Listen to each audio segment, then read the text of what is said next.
राम राम भाइयों। भैया जी, आज बात नशेड़ी पाकिस्तानियों की।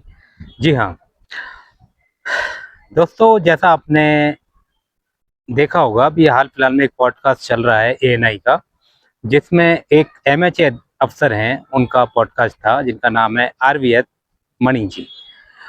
उन्होंने अपने पॉडकास्ट में बताया कि 2007 में कैसे पाकिस्तान के कुछ खिलाड़ी, कुछ डेलीगेशन, कुछ हीरोज या पाकिस्तानी कई सारे लोग जो भारत यात्रा पे आते थे, कैसे ड्रग्स की सप्लाई भारत में करते थे। तो उस पॉडकास्ट में उन्होंने खुल के बताया कि जब वो सर्विस के दौरान उन्होंने पाया कि पाकिस्तान से आने वाले क्रिकेट प्लेयर, खास करके शोएब अख्तर और आसिफ, मोहम्मद आसिफ का नाम उन्होंने लिया।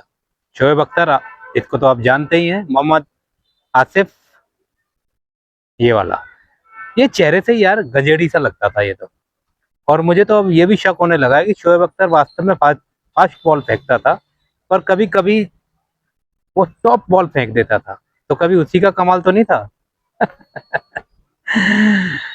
डाउट है। तो ये लोग क्या करते थे कि इंडिया में आते थे और ये अपने साथ ड्रग्स वगैरह की सप्लाइयाँ करते थे, क्योंकि वीआईपी थे और बहुत ही अच्छा कल्चर था उस समय, बहुत ज़्यादा भाईचारा था।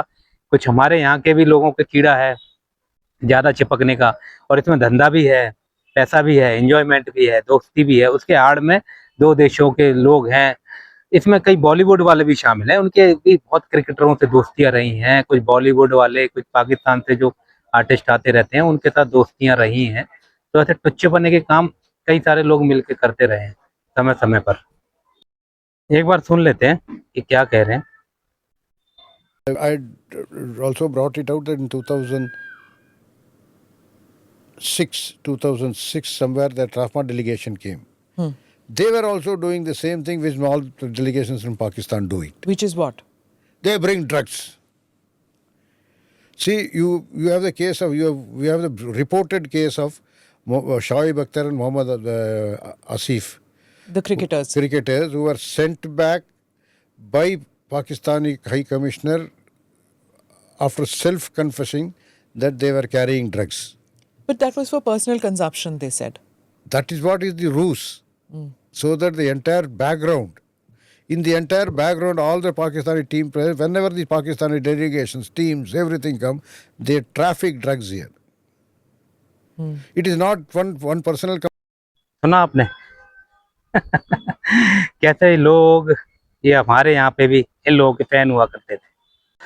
तो हमारे यहाँ से भी कई बॉलीवुडिये और कई क्रिकेट वाले, बड़ा पाकिस्तानियों के लिए प्रेम इनके मन में ना झलकता रहता है। अरे दोनों देशों का मिलना बहुत ज़रूरी होता है, और हम तो भैया, हम सरकार नहीं है, खिलाड़ियों का, कलाकारों का कोई सीमाएं नहीं होती। और इनके मन में ना धड़कन जो है पाकिस्तान को लेके ऐसे होती रहती है।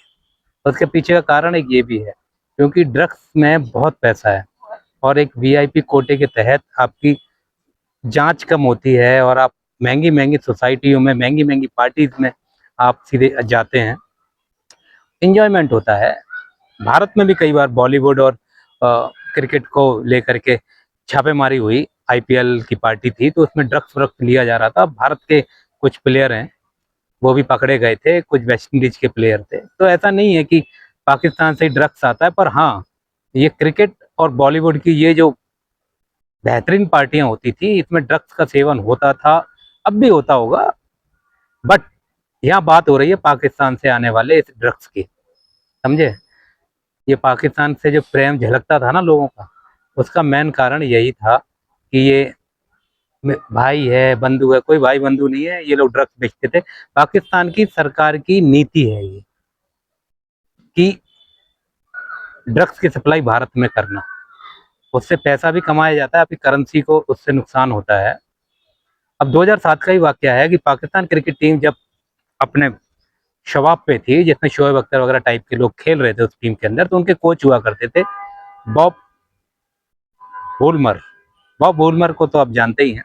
उनकी मृत्यु हुई, होटल के एक रूम में मृत पाए गए, और शुरुआती जांच में तो लगा कि उनको गला दबा के मारा गया, लेकिन फिर जांच आगे चली तो बाद में पता चला कि भाई साहब जो है हार्ट अटैक से मारे गए। और वर्ल्ड कप चल रहा था 2007 का, तो ये अफवाहें चली कि भाई उनको होटल के रूम में किसी ने गला दबा के मार दिया, लेकिन ऐसा नहीं था। फिर जांच में आया तो पता चला कि भाई हार्ट अटैक हुआ है। ये एक मनगढ़ंत कहानी थी और उनकी मौत का रहस्य अभी भी रहस्य है, क्योंकि उन्होंने पाकिस्तान की टीम में ड्रग्स का जो सेवन था, लेन देन था, ड्रग्स की सप्लाई थी, ड्रग्स का दूसरे देशों में सप्लाई थी और प्लेयर्स भी ड्रग्स का सेवन कर रहे थे, तो उसको लेकर उन्होंने आवाज उठाई, जिसको लेकर के पाकिस्तान के अंदर भी टीम में उन कोच के प्रति एक रोष था। ये खबर आई थी, पर इसको दबा दिया गया क्योंकि इसमें बहुत सारे लोग इन्वॉल्व होते हैं, पैसा बहुत इन्वॉल्व होता है। और वो भाई साहब जो है, कोच साहब जो है, होटल के रूम में डेथ पाए गए। ये हाल है इनके पाकिस्तानी टीम का। ड्रग्स और नशा, आतंकवाद। अभी हाल ही में शोएब अख्तर के घर में कोई मृत्यु वगैरह हो गई थी, तो वहां पर देखा गया कि भाई जो भारत के आतंकवादी हैं, जिनको भारत ने आतंकवादी घोषित किया हुआ है, वो वहां पर भैया आए हुए थे उनके शोक सभा में। समझ रहे हैं इनका बैठना उठना कैसे लोगों के साथ है। आतंकवादी।